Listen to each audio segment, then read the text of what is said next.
My name is Alex, and I'm glad to be here. It's my first time in Łódź. Today I'm going to talk about prototyping, how we do prototypes of mobile applications using JavaScript.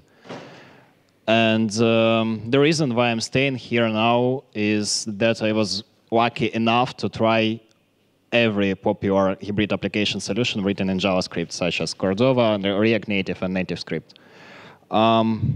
Considering the fact we created something bigger than Hello World application, I guess I can share some realistic opinion, some benefits, either pain we experienced during these developments. And of course, I wouldn't be a JavaScript guy if I wouldn't try to do stuff which I'm not supposed to do originally. So create a mobile application. I'm working in a software house which is called DataArt.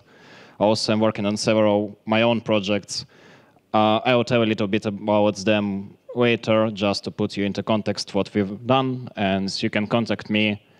Either there is short link, because Slavic's surnames are very complicated, so you can use this one. And there are like links to my social networks and stuff like this.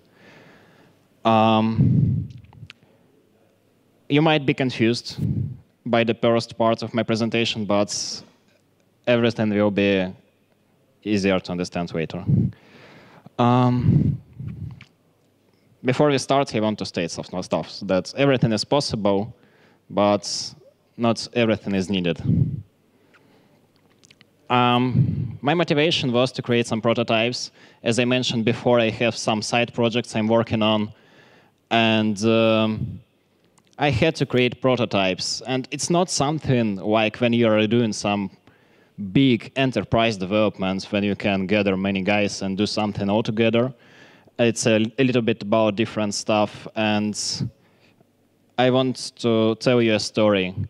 The picture behind me, it is processing plants. You can find such stuff near most mines in the world which produce metals or other different sorts of ores and extract some useful materials you can use.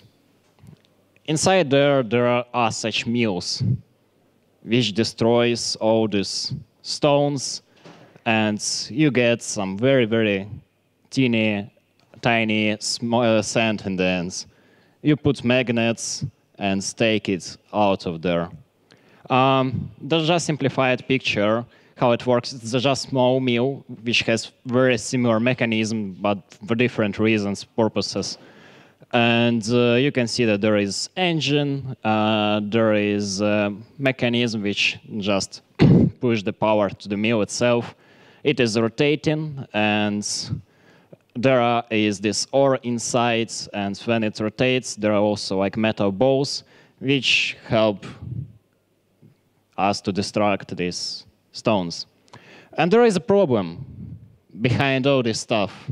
And the problem that this grinding process, it consumes 2% of world's electricity.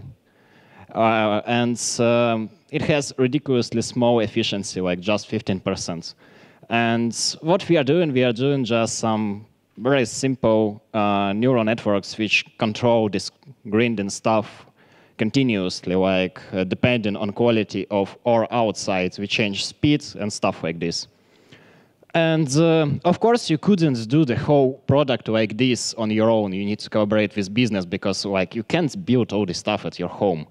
And it's not something like building some kind of Airbnb or Facebook. You couldn't do something like this with your friends tonight. And you need to pitch your ideas with people who are in the business.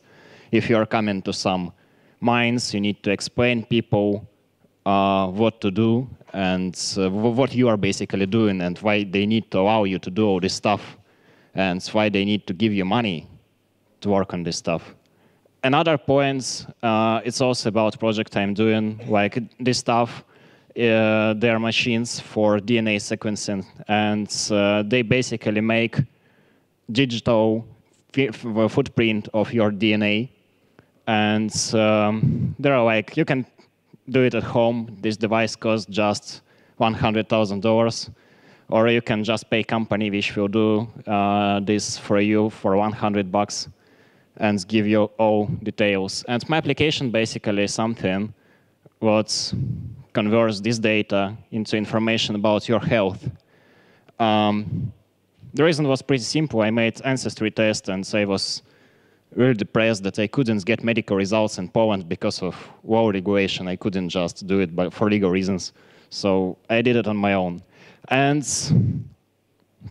why I'm telling all this stuff, when you create some applications for such big businesses, for domain-oriented industries, if you pitch sometimes, you can find such a gradation. It's called technology readiness level.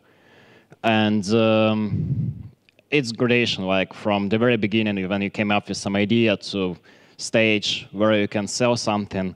Investment usually happens somewhere here, and here you have already some working solution, here you test it, and here it goes to production. And what it means for us, let's switch to technical English. Sorry for going deep into domain, but it was important to get into the same context altogether.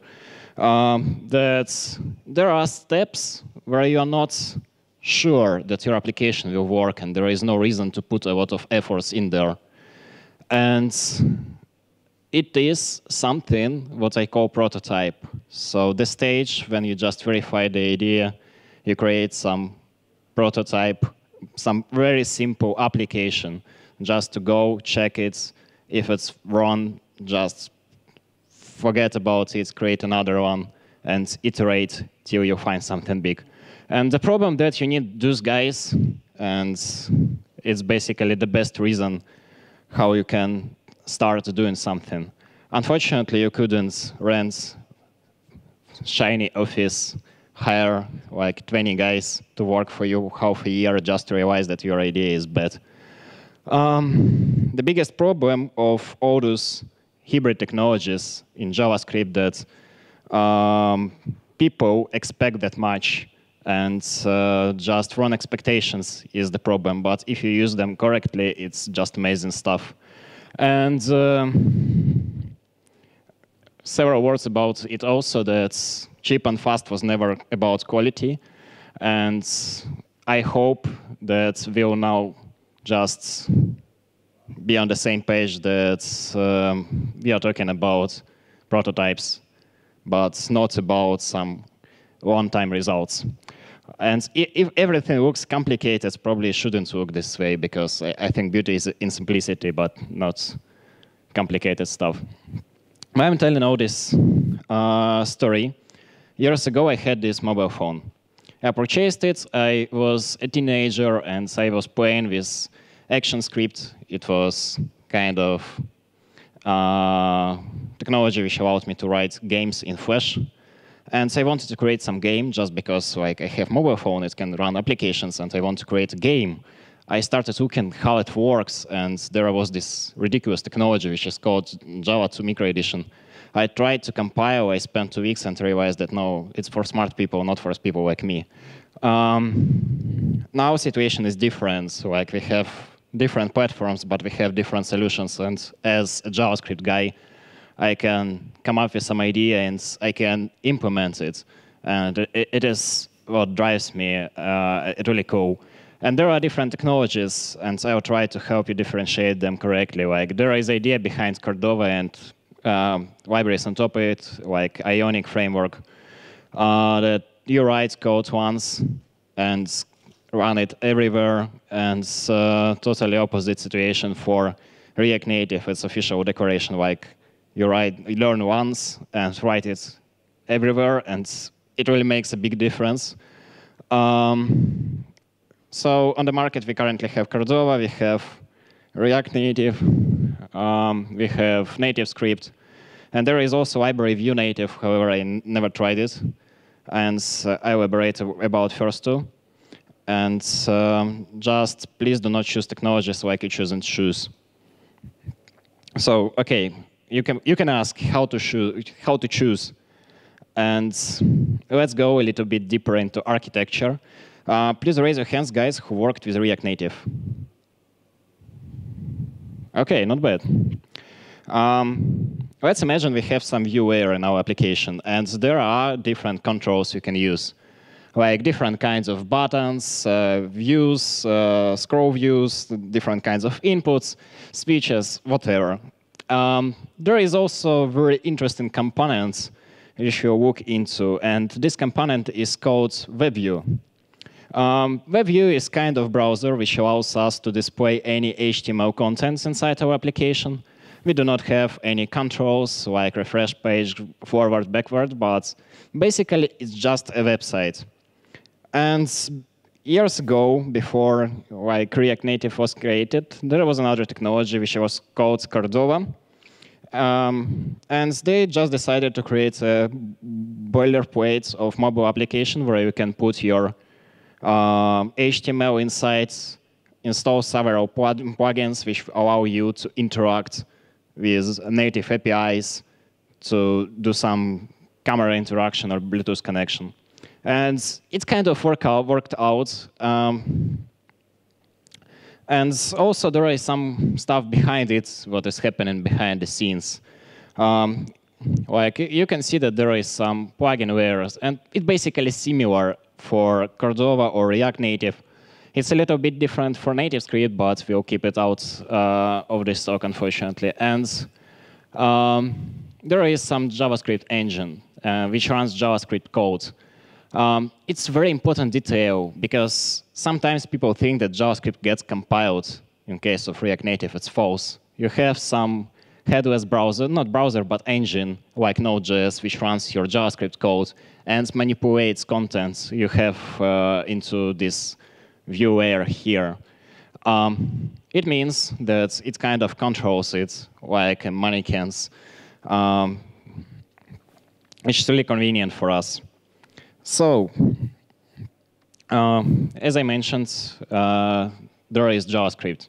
And JavaScript gets executed. And there is a big difference between platforms and the way it gets executed. First of all, there are different engines. If we are talking about React Native, we have engine for V8 on Android devices, and we have iOS engine. They might support different standards, and you need to take care of it, is the first point. Second point, that for WebView, there are different browsers. On Android, we are using Chrome. On iOS, we are using Safari. Unfortunately, it would be unfair if I would keep it as it is. There are old, terrible versions of Android, like until 6, and they're using this Android browser, which doesn't support a lot of specification, and it adds pain. And especially if you're trying to do some markup, which will be displayed properly on different devices, it might be really painful and adds big headache and huge overhead. So it also needs to be considered as a possible bottleneck. You can reuse some JavaScript code. Depending on the solution you've chosen, you can reuse libraries for logic manipulation. Like, for example, if you are working with React Native, you're still eligible to use some kinds of Moment.js libraries for data interaction, parsing data, and stuff like this. Like, for example, when I was working on the application for DNA research, I just used the script initially written for Node.js. I thought to deliver some kind of web application where a user can upload his genome and get information about it. At some point, I started telling people, like, it's going to work this way. I want to create a website. And I heard really interesting opinion about security concerns. And considering all those GDPR laws and stuff like this, I decided, oh, I could try just to create a mobile application. And I just reused this Node script I used to analyze all this stuff all together, and it worked with small changes. So all code which is not related to representation itself, it can be easily reused, which is really rewarding and helpful. If we are talking about some logic like models, it also can be reused. And in case of React Native, We just reused all these models and API interaction level authorizations, so it was also really helpful. So you might ask me, like, I thought about React Native, I thought about old Cordova, and you might be wondering, like, if React Native is better. No, it isn't, and there are totally different technologies and might be used for different reasons. There might be a good question you might ask, like, who is using all these technologies and stacks? And there are many people, companies, and money behind React Native nowadays. Like Facebook is using React Native for their marketplace, this new technology where you can sell stuff that is written in React Native. They also use this, like this application, Facebook Ads Manager, is totally built upon React Native. Airbnb used to be built totally in React Native, and they did a big contribution into community, like different plugins, especially when it comes to maps and stuff like this. And their contribution was huge.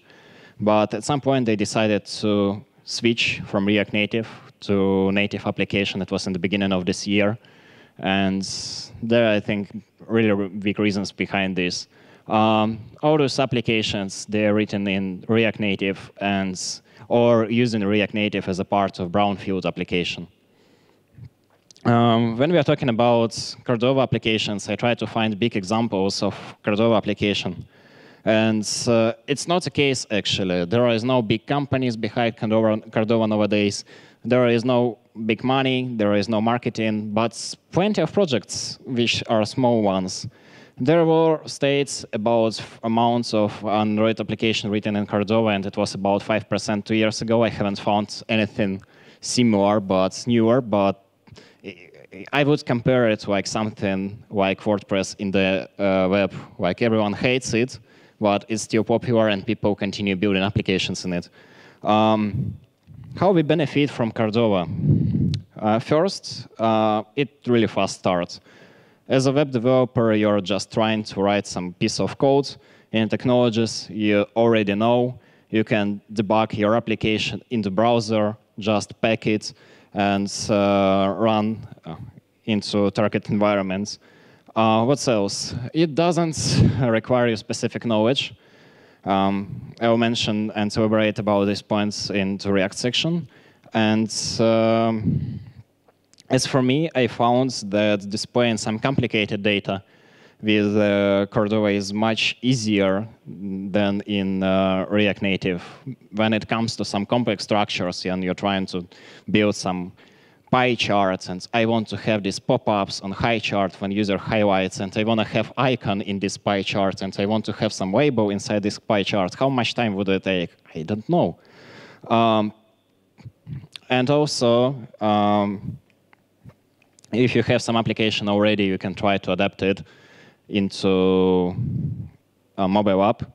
There are also points where we benefit from React Native. It's better quality of overall product, rich ecosystem of plugins which are developed, and there are plenty of good, really reasonable technologies which help you to build more native and responsive applications. Okay, I should admit it's faster than Cordova, especially when it comes to different stuff like animations. And what's also reasonable to mention that, for example, we had problems like with React Native when we were connecting Bluetooth tokens. You have freeze for several seconds, and there is an issue on GitHub, and there is label like it's not going to be fixed, suffer. Animation achieved with less pain, and currently there is another library for navigation, which is called React Navigation, and it even follows a finger like native navigation in iOS, which is super nice. There is also pain in React Native, and the biggest pain for me is that you still need to learn a lot. When I first encountered React Native, it was a hackathon, and we wanted to create some app. My friend told me, like, what is offering? Like, why should we use your Cordova? Like, there is React Native, and everyone likes React Native. we're gonna win if we use React Native. Like we'll write also that we use machine learning, blockchain, and VR, and everyone will give us the first place. We spent first day realizing that it's not as easy as we expect, and it has a little bit different conception. I spent huge time afterwards learning how to use it correctly, and there is a big difference, like how you style stuff, how you navigate between screens, because there is no such definition as link. And well, interaction with devices are not always smooth, as I mentioned. Installation of libraries isn't always trivial, because sometimes you get into library, it says like, okay, I'm not running on your Android version, or you need to change something there. You come to this particular file, you understand it was changed for another library installation, and you, as a guy who is not familiar in native development, suffer a little bit. And yes, styling. Styling in React Native drives me a little bit crazy. If you like CSS and styling with CSS, you feel like pushed backwards. I'm sorry for those colors. I understand it's probably not as visible on the last rows, so I'll read them. There are no classes, like in JavaScript, and you pass JavaScript objects in there. I combine those JavaScript objects. They're not cascading. Mindset is different because you have only flexbox. You can do some position absolute if you are driving some charts. And I felt like I was pushed backwards in the web in 2008. And again, you need to learn how to do animations. There are plenty of possibilities how you can do it, but approach is a little bit different. What else? There is a library which is called Ionic Framework. I used it. I wouldn't say it's bad, but my whole experience is in this picture. And do you see those scrolls where they are not supposed to be? And I made this screenshot accidentally. I opened a main website of Ionic Frameworks several days ago, and it was in official documentation. Like, what could I expect? Of course, there is also pain of Cordova. I mentioned pain of React Native. But when you're working with React with Cordova, you experience like this. You experience the fact that you need to maintain your markup in some actual state. For example, you created markup which totally imitates behavior of iOS 10. And iOS 11 gets released, and customer updates. And he noticed that your application doesn't look as native as before, so you need always to catch up. There are some libraries which do this stuff, but they're not always providing you the stuff you require. So native look and feel is achievable harder. You need to emulate all those stack views, all those swipe and stuff like this. It's not always as fast as you expect. Sometimes there are slowdowns. And point about delivery to marketplace. I also talk a little bit about delivery on the next slides. There is a logical question like how to. Since first time I encountered hybrid mobile applications, many things changed, and now it's so much easier. There are console utilities for majority of contemporary technologies. I'm pretty sure there was also technology for scaffolding Vue native, but I haven't yet tried it, and I couldn't elaborate. I used each of those. Create React Native is so sweet. It builds your application with Expo all together, and in 10 minutes you get prepared toolchain which allows you to run your application on real device already and debug your application on real device already. It's just golden. Ionic CLI allows you to build Ionic framework with zero configuration. If you have some HTML and you just want to compile it into a mobile app, you can use Cordova CLI, which is also quite simple, and you add platforms you want to build for, and zero configuration. You just run builds, and it builds you the application. The only thing you need to care about is signing with certificates. If you're working with React Native, I strongly recommend you trying Expo. It's amazing technology which helps you to avoid a big overhead. There was a separate talk about Expo today, so I won't focus on Expo. And what else? It's important to do correct code sharing for views. there is very simple approach we are using. It's just adapter pattern. And we hide differences between implementations of stuff for different platforms behind some common component, which is wrapper. And on top of these components, there is no big difference. You are writing the same code which is shared, and you have only components library for different cases, which are used this way, like it checks the actual platform, and you pick exact native components, or not native, but styled like native component, which needs to be rendered. There is also important topic of delivery to marketplace. There is a legend that Cordova applications can't go to market. There was a big conversation on Apple forum 2 years ago that Apple is going to reject Cordova applications from market. There were many questions. First, it appeared to be like a fake email which was quoted. And second point, all guys who mentioned their applications were rejected. They violated some rules which are present in Apple Store. It was mostly about Apple. And basically, Apple cares about logical things, like application should feel native. It should work offline. Like if you are opening your application offline and it doesn't work, what's the reason of this application? Like you can use website instead. Your application should have like not decent, but at least acceptable performance. Like if it's opening 20 seconds and it is just task manager, what's the reason of this application? And like I think last two are the most crucial ones because they check on different screen resolutions. And for example, if your application doesn't support iPhone SE, you may be rejected. And if you are requiring, you are using, to say, navigation, GPS tracking, or Bluetooth access, but you are not using it because you just requested permissions for the future, just to avoid doing it in the future, you might be rejected because you are not actually using these permissions. There is some prejudice about hybrid mobile applications, which aren't really true. I would say that in 2018, mobile hybrid applications aren't slow, and it's like old fairy tale. And if you are doing stuff and thinking what you are doing is going to be okay, websites aren't slow. There is also prejudice that mobile web engines are slow, and you couldn't get decent performance in browser. It's also why I can demonstrate you 80 frames per second animation in a browser after this talk if you'll be interested in. And yes, as I mentioned before, you can go to the market with this application.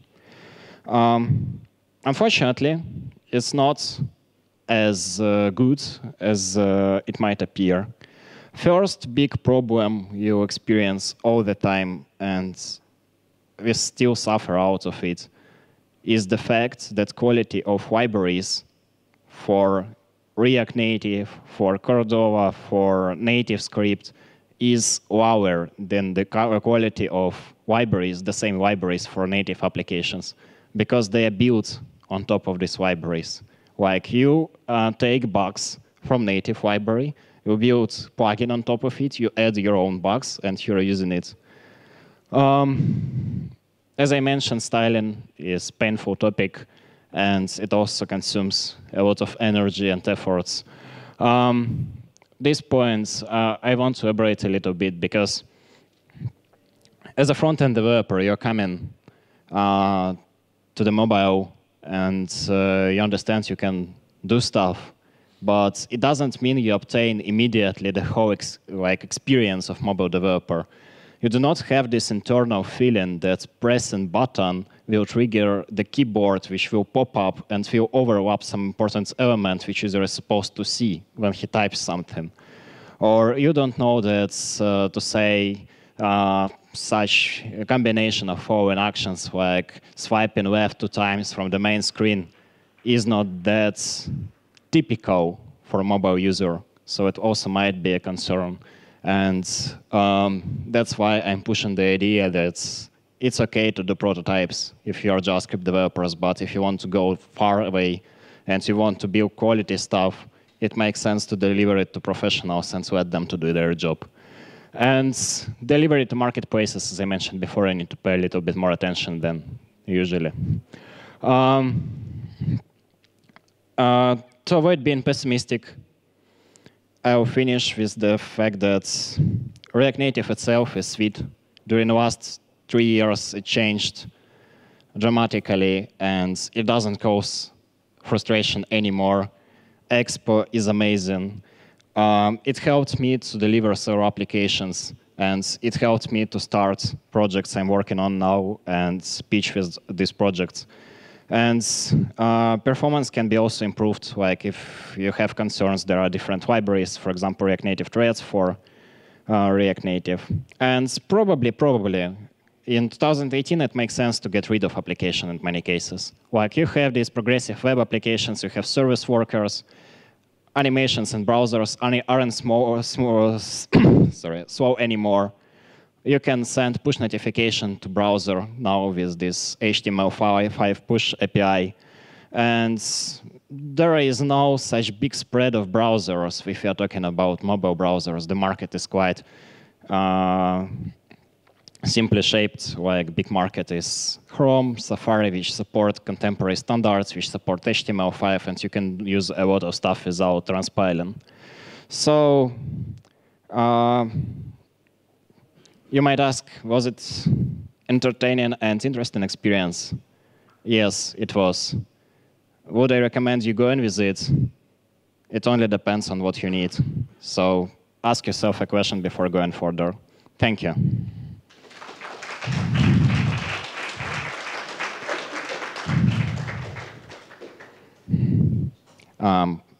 I'd be glad to answer any questions. Thank you for your presentation. Because I have, I'm working in mobile development, in native development, and I was looking at the history.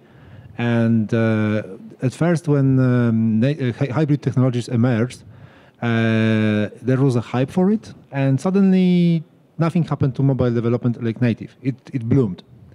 And now, when I read about it, it's said most that PWA applications are not really even trying to replace native applications. They will replace hybrid development. Do you agree with it? Because I see that I can, when I explain to clients why would they should be deciding only between native applications or PWA applications.